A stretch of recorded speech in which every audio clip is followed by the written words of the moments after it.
नाजरीन आदाब, मैं शबी हैदर और आप देख रहे हैं एमएमसी न्यूज़ इंडिया। इज्तिमाई आबरूरेज़ी का शिकार बिल्किस बानो की प्रेस कॉन्फ्रेंस। बिल्किस बानो ने प्रेस कॉन्फ्रेंस में अपना दर्द बयान किया। गुजरात सरकार पर लगाया संगीन इल्ज़ाम। सुप्रीम कोर्ट और मदद करने वालों का शुक्रिया अदा किया। बिल्किस बानो ने अपना दर्द कैसे बयान किया, देखिए हमारी खास रिपोर्ट। मुझे सरकारी नौकरी या सरकारी मकान नहीं चाहिए, बल्कि मुझे ज़िंदगी चाहिए। अपनी ज़िंदगी, अपने बच्चों की ज़िंदगी, अपने लोगों की ज़िंदगी, सबकी ज़िंदगी चाहिए और कुछ नहीं चाहिए। मेरी 3 साला बेटी सालिहा को मेरी नज़रों के सामने पत्थर पर पटक कर मार दिया गया। उसका जिस्म 2002 में आए नफ़रत के सैलाब में बह गया। उसकी कोई कब्र नहीं है कि जिस पर मैं जाकर रोऊं, लेकिन मुझे लगता है कि वो दूसरों की ज़िंदगी में ज़िंदा है। 17 साल से अपने ज़मीर, अपने आइन और अपनी अदलिया पर यकीन करते हुए मैंने जद्दोजहद की और आज इंसाफ मिला है। ये दर्द भरी दास्तान और आंसुओं में डूबे जुमले किसी अफसाने का हिस्सा नहीं है, बल्कि गुजरात की मज़लूम बिल्किस बानो की ज़बानी है। गुजरात के फ़िरक़ावाराना फ़सादात 2002 में इज्तिमाई आबरूरेज़ी का शिकार होने वाली बिल्किस बानो ने यहाँ प्रेस क्लब ऑफ इंडिया में मीडिया के सवालों का जवाब देते हुए मज़कूरा बाला बात कही। 17 साल की तवील जद्दोजहद के बाद सुप्रीम कोर्ट से इंसाफ पाने वाली बिल्किस बानो ने यहाँ मीडिया से बात की और अदालत-ए-उज़्मा के साथ साथ उन तमाम समाजी कारकुनान और वकला का शुक्रिया अदा किया, नीज़ अपना दर्द भी बयान किया। बिल्किस बानो ने गुजराती ज़बान में अपनी बातें कहीं, जिसका तर्जुमा वहाँ मौजूद लोगों ने किया। હું એ બતાવવા માંગુ છું કે આજે 17 વર્ષથી એટલી બધી તકલીફમાં હું છું। બહુ તકલીફ ઝેલી છે મેં, અને અહીંથી પેલા ઘરથી બીજું ઘર એવું કરીને મેં લડાઈ લડી છે। ને આજે મને મારા દેશના ન્યાયતંત્ર પર ભરોસો હતો કે મારો ન્યાય મને મળશે, અને बिल्किस कह रही है कि उसे कोर्ट ने ये मान लिया कि जो दुख मैंने सहा है, मैं इधर से उधर भागी हूँ और वो जो मेरे को पीड़ा हुई है उसका वो स्वीकार किया उन्होंने। वो मेरे लिए बहुत बड़ी बात है। दूसरा कि वो हमें इन सेंस सुप्रीम कोर्ट ने न्याय दिया है, ये वो हमारे लिए बहुत बड़ी बात है और वो मैं शुक्रगुजार हूँ कि वो उन्होंने किया है।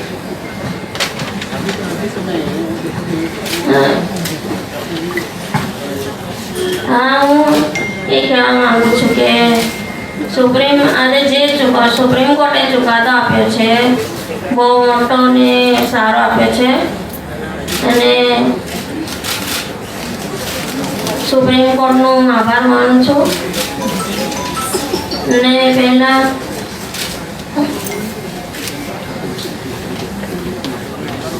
હું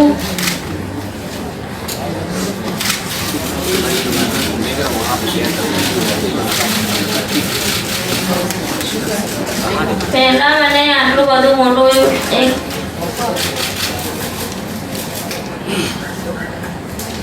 मैं पैसों का ये कहना चाहती हूँ कि जो हमारा जी बड़ी बहनों है એનો ન્યાય મળેલો નથી હજુ। એમના છોકરાઓને પણ ભણાવવાના પઢાવવાના હોય છે, એમના માટે હું થોડા પૈસા હું આપીશ, હું મદદ કરીશ। આ જે પૈસા આવ્યા છે એમાં बोल रही है कि जो मुझे सुप्रीम कोर्ट से जो पैसे मिले हैं, मैं उसमें से कुछ भाग तो मेरी जैसी दूसरी बहनें हैं जिनको ये शिकार हुए हैं, उनके लड़ाई के लिए और उनके बच्चों की शिक्षा के लिए मैं ज़रूर उसमें से कुछ पैसा दूंगी।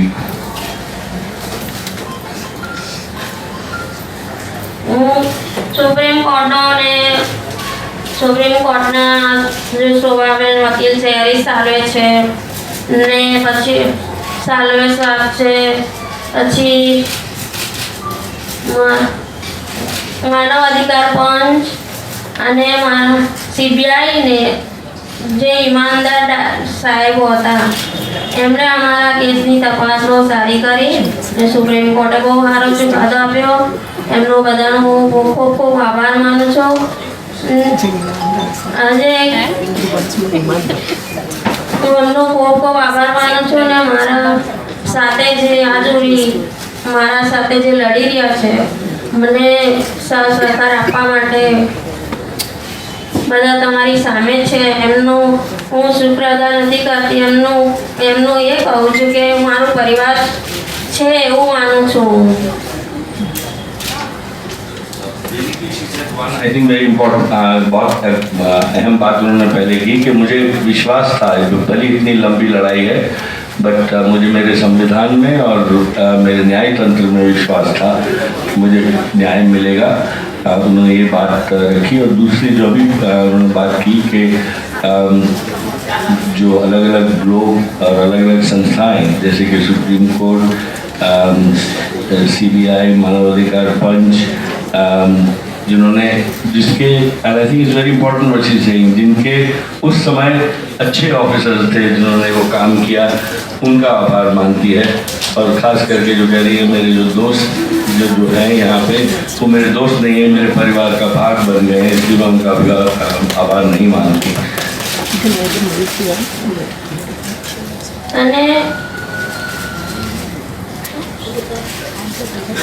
हमारा मुस्लिम समाजना जमियाते उमाईन मौलाना मेहमुद्दीन એમનો પણ હું શુક્રગુજાર કરું છું.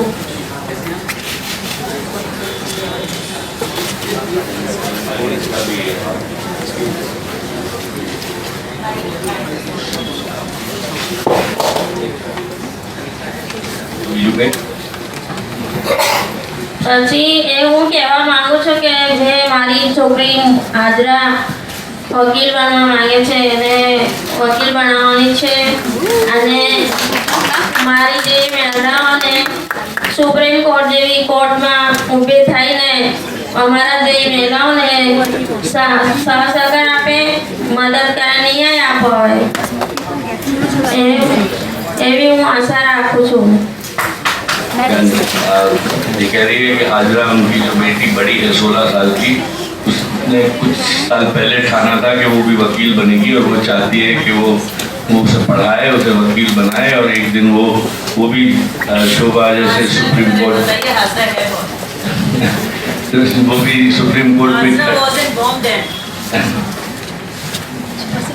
She suffered with her other atrocities. correct in the stomach. She survived. She that was a normal child. Now she has grown up, and now she wants to become a lawyer. And I would request her to send to my office if she finds I'd love to work with her. Okay. So I think that's the beautiful part of those. Thank you.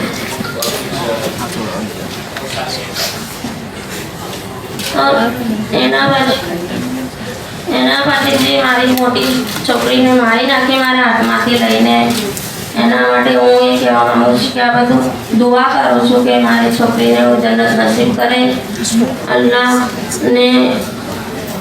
એનું કંઈ કશું કરી નથી શકી, જે કબર પણ નથી બનાવી શકી અને કશું તેમનું મને કરવા મળ્યું નથી. અને અલ્લાહ એમને જન્નત નસીબ કરે મારી દીકરીને સાલેહાને.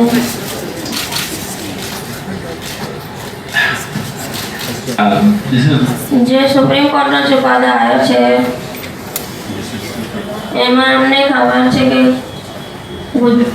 2002નો જે દંગો કર્યો છે એમાં અમારી ગુજરાત સરકારે કોઈ મદદ નથી કરી, નથી કાનૂની મદદ કરી કે નથી કોઈ મદદ કરી અમને. એના માટે સુપ્રીમ કોર્ટે પડકાર માર્યો છે. ओके, बेसिकली आई थिंक जो इन सबको बहुत दुख हुआ है, वो सालेहा को की बॉडी भी नहीं मिली थी, उसकी कब्र भी नहीं की थी, तो आज तक ये इनको तड़पाती है कि उनकी क्या रूह अभी भी घूम रही है और चाहती है कि उनकी रूह को शांति मिले। और शायद ये जजमेंट उस प्रक्रिया को उनके मन में कुछ शांति मिलेगी। और ये चाहती है कि उन्होंने हमें पहले भी कहा था कि जो एक छोटी सी रकम ये उसके लिए डालना चाहती हैं दूसरी महिलाओं के लिए, वो एक साले का फंड, साले के नाम का फंड शुरू करे जिसमें दूसरे लोग भी उसमें जुड़ सके। ये उनकी एक उम्मीद है और जो मुझे लगता है कि सिविल सोसाइटी के और बाकी सब लोग उसमें अगर जुड़े हैं तो ये बहुत अच्छा रहेगा। ये उनकी बात की। और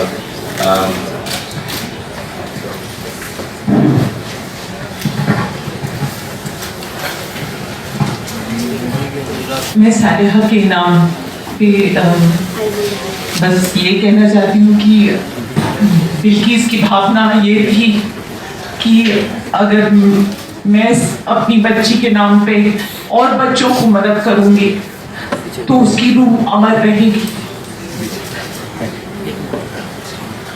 कहीं ना कहीं हमने हमेशा प्रेस वालों ने भी बिल्किस सिर्फ एक बलात्कार की विक्टिम नहीं थी, उसने अपनी 3 साल की बच्ची को अपने सामने मरते देखा था। उसने देखा था कि किसी ने उठा करके उसकी बच्ची को एक पत्थर पर उसका सर खोपड़ी मार करके उसको मारा। ये किसी के लिए ये आई थिंक ये वो नासूर रहा है इन दोनों मियां बीवी के लिए। वो उनकी पहली औलाद थी और उसको मट्टी ना दे पाना, उसको दफना नहीं पाना, कोई ऐसी कब्र नहीं थी जहां ये लोग जाकर के उसके नाम पे दुआ कर लेते, उसको याद कर लेते। आई थिंक आज कल से जब ये खबर मिली और हम लोग बात करना शुरू किए तो साले का नाम बार बार आ रहा है। और आई थिंक ये भावना, ये इच्छा कहीं है कि उसके नाम से अगर और बच्चों को जिंदगियां मिलें और बच्चे आबाद हों तो शायद सालिहा की कब्र जन्नत में ही सही कहीं तो होगी।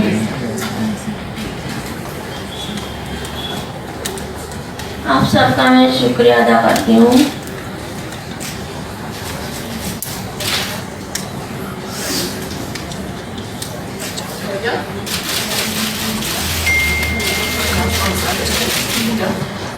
I think शुक्रिया बिल्किस, थैंक यू।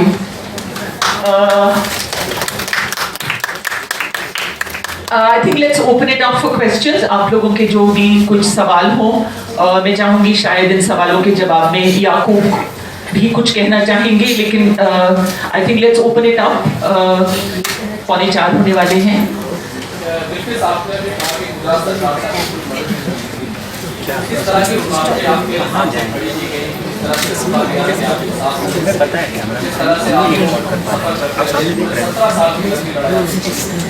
बिल्किस ने जो अभी आपने बताया कि गुजरात सरकार की तरफ से कोई मदद नहीं मिलेगी। जब गुजरात में उस टाइम पे दंगे चल रहे थे, बिल्किस के साथ इतना बड़ा हादसा हुआ था, तो गुजरात सरकार तरफ से कोई न्याय की प्रक्रिया के लिए और उनकी सुरक्षा के लिए और उनको मदद के लिए कोई आगे खड़ा नहीं हुआ था।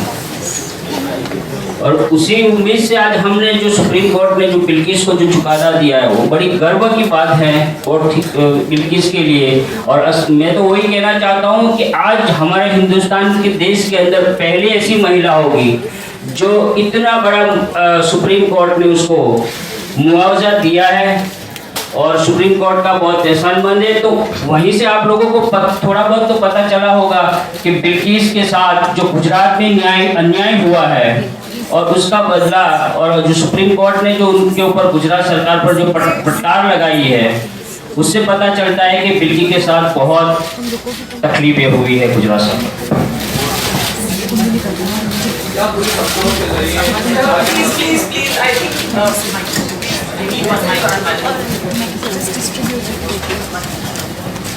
Yeah, if we can have follow-up questions later, and I'd like other और भी साथी होंगे, अगर किसी को कुछ सवाल जी। शोभा, आप ये बताएं कि इन 17 सालों में जो आपकी फाइट रही, आपको स्टेट की तरफ से या मशीनरी की तरफ से किस तरह के कुछ भी नहीं, मतलब लाइक एज एन एडवोकेट मेरे पास कोई प्रेशर नहीं था, और वो मुझे पता भी नहीं अगर कमेंट्स करती हूँ।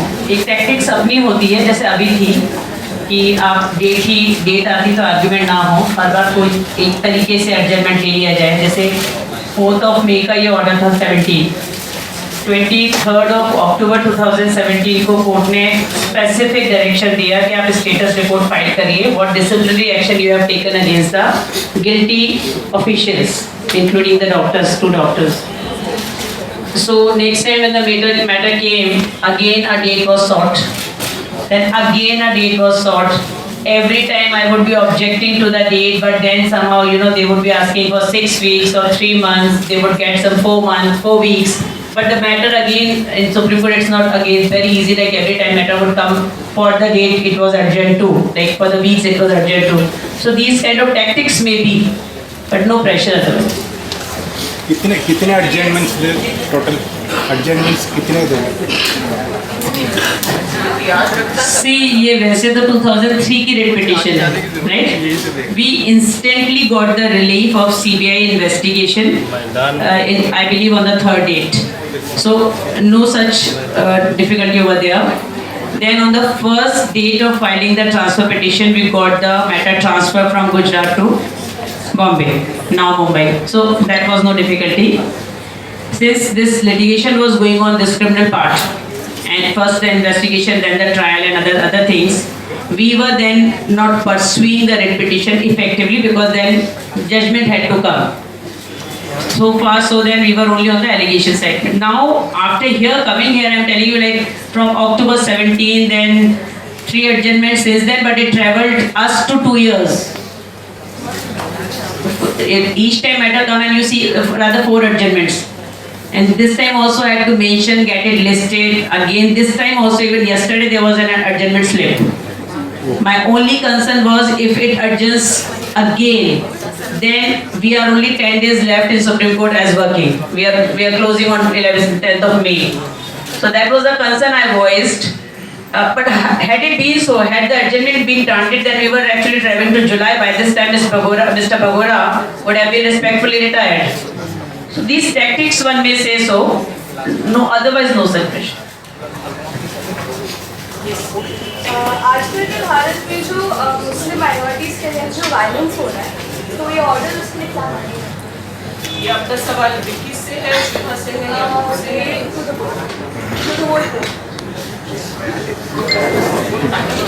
I am answering, I would not really concise this to Muslims only, right?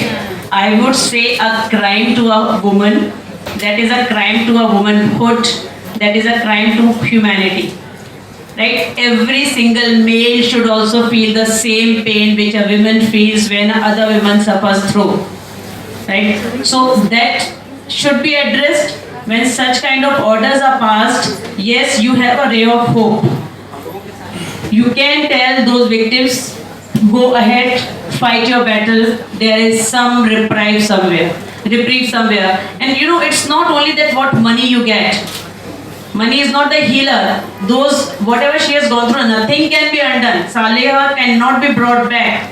She can't undo that particular memory from her eyes and mind that her daughter was smashed on a stone, killed right in front of her eyes. When she regained consciousness, she found every single family member dead over there. She just found dead bodies around.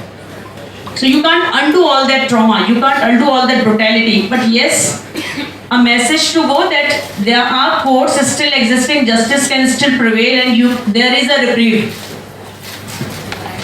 I want to just answer that question briefly in a different way. I do believe it's very significant. I think we are undergoing a dark period of enormous hate speeches, violence, lynching, communal violence has given way. Now public brutalities of another kind. And I think that Muslims are feeling very, very insecure in this. And I think this is important. Yes, of course, ultimately it's about citizens. But what it is it's telling the Muslims as well, you are equal citizens of this country. And yes, you have to fight long and hard. Many people have to fight long and hard. But the fact that Bilkis happens to be a Muslim woman, the fact that she was attacked in Gujarat because she was a Muslim woman, these are inescapable facts of her story. And there's no escaping that. Does that mean that in any way this diminishes a much larger battle for citizenship? Absolutely not. So I think both those are very true. I think it's a significant victory for anybody who stands for the rights of all citizens and categorically states, I stand for the rights of Muslims in this country as equal citizens of India as well, and they can wrest those rights from our constitutional bodies if we struggle hard enough. Yes. Has the judgment come out and has it indicted the government of the day beyond the police? Has it? No, the judgment has not come out, and they refrained from making so many comments. Otherwise, though yes, there was an oral observation to the Council for the State of Gujarat that feel lucky that we are not making observations against your government. Still, yes, the judgment says a bit of it. It reflects on what she has gone through and why this has to be this exemplary compensation. So those aspects are there, which once you get the judgment, that has been taken care of. But indictment, in terms of saying therefore, that would be missing possibly.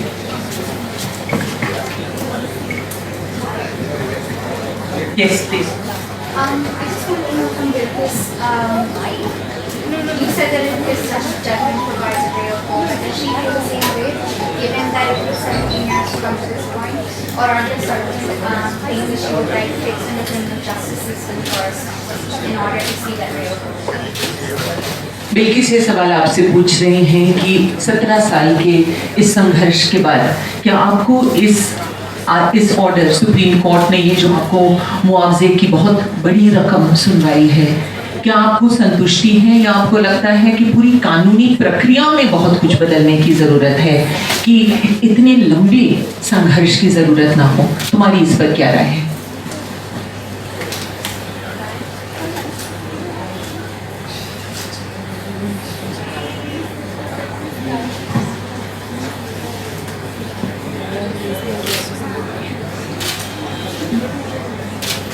સત્તર સાલની જિંદગીમાં મેં બહુ દુઃખ ઝેલો છે અને બહુ જ પરેશાન હતી અને એટલી બધી તકલીફ કે અમે અમારી કઈ સેફ જગ્યા મળશે અમને, અમે કઈ જઈને રહીશું? હવે મારા દેશમાં અમને કોઈ સુરક્ષા જ નથી મળી. કાનૂન પર ભરોસો નહોતો કે અમારો કાનૂન પર પૂરેપૂરો ભરોસો હતો કે મારો ન્યાય મને મળશે ને સુપ્રીમ કોર્ટે મને મારા ચુકાદાને મને સાચી માની કે આસો સાચો છે અને મારા સાથે જે બનાવ બન્યો એ પણ સાચો છે અને જેણે મને ચુકાદો આપ્યો એને મારા દિલ में सुप्रीम कोर्ट નો ખૂબ આભાર માનું છું. I think the part of this thing what she said relates to what your question is. She says the amount in the initial stages, the time that it took, and the whole fear that she went through because of the time factor and a state which is hostile, producing a certain sense of insecurity, and that, he says, was horrible. And I think, therefore, if you take from that, it is that such cases in hostile environments need a very different judicial process. Like getting things outside the state. It's only the Supreme Court which allowed this process, but transferring cases outside, getting public prosecutors of your choice, getting legal support, getting victim support. I think all of these have to be part of a judicial or legal process which is at the moment not there. This case, if you actually break it down, you will see that has, through Supreme Court intervention, in a sense set what should be done in this thing when victims of this of crimes of this nature and victims in a hostile state, what should be the procedures. I think there is enough learning from that. But of course she says her faith in the judiciary was never lost, and that she felt that and that's what kept her going, that's what she got. Any other questions? Yes, yeah, there's a question at the back, please. Yeah. ગુજરાતની ભાઈ બહેનો અને મારા દેશના સમાજ મુસ્લિમ ભાઈઓ બહેનો અને बिल्किस सरकारी नौकरी चाहिए, आवाज चाहिए, नहीं चाहिए, क्या सोचा है? मेरी जिंदगी चाहिए और मेरे बच्चे की और मेरे हस्बैंड की, मेरे पूरे परिवार की, हम सब की जिंदगी चाहिए, जिंदगी साथ में।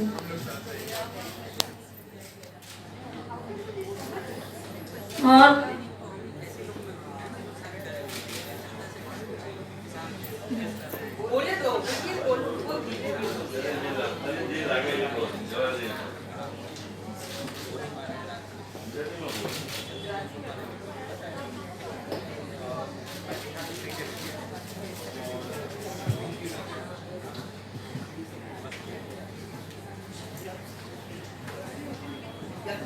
कह रही है कि मुझे जिंदगी चाहिए। गुजरात फसादात 2002 में 3 मार्च 2002 को बिल्किस बानो की इज्तिमाई आबरूरेज़ी की गई।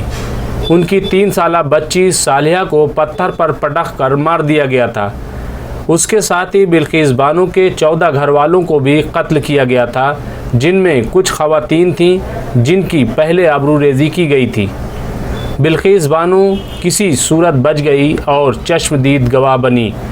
4 मार्च 2002 को बिल्किस बानो ने लमखेड़ा पुलिस स्टेशन में नामजद FIR दर्ज कराई थी। अप्रैल 2003 में कौमी हुकूक़ इंसानी कमीशन में शिकायत दर्ज कराई और एडवोकेट हरीश साल्वे की मदद से अप्रैल 2003 में ही सुप्रीम कोर्ट का दरवाज़ा खटखटाया। 25 सितंबर 2003 को सुप्रीम कोर्ट ने गुजरात हुकूमत को नोटिस जारी किया कि आखिर जांच में लापरवाही क्यों हो रही है। 18 दिसंबर 2003 को सुप्रीम कोर्ट ने CBI को जिम्मेदारी सौंपी। 22 जनवरी 2004 को CBI ने 12 मुलज़िमीन को गिरफ़्तार किया। 11 फरवरी 2004 को CBI ने अबूरी रिपोर्ट पेश की। मार्च 2004 को CBI ने 2 पुलिस अफसरान को भी गिरफ़्तार किया। 19 अप्रैल 2004 को CBI ने 4 पुलिस अफसरान समेत 20 लोगों के खिलाफ चार्जशीट दाखिल की। मई 2004 में बिल्किस बानो और दीगर गवाहों को धमकी दी गई। जुलाई 2004 को बिल्किस बानो सुप्रीम कोर्ट में पिटीशन दाखिल करते हुए मुकदमे को दूसरी अदालत में मुंतकिल करने की गुजारिश की। 6 अगस्त 2004 को सुप्रीम कोर्ट ने ये मुकदमा मुंबई हाई कोर्ट में मुंतकिल कर दिया और मरकज़ी हुकूमत की जानिब से एक वकील मुकर्रर किया। 4 मई 2017 को 18 मुलज़िमीन को सज़ा हुई और इस तरह तवील जद्दोजहद के बाद 23 अप्रैल को मुआवजे का ऐलान किया गया। और जैसा कि ख़ुद बिल्किस बानो ने आपके सामने अपनी दर्द भरी दास्तान बयान की। डॉक्टर नातरा खातून, रिजविक रिपोर्ट, MMC न्यूज़ इंडिया, नई दिल्ली। नाजरीन, हम फिर हाजिर होंगे कुछ बड़ी खबरों के साथ। देखते रहिए MMC न्यूज़ इंडिया, नई दिल्ली और हमारे चैनल को ज़्यादा से ज़्यादा सब्सक्राइब एंड शेयर करें। शुक्रिया, खुदा हाफिज़।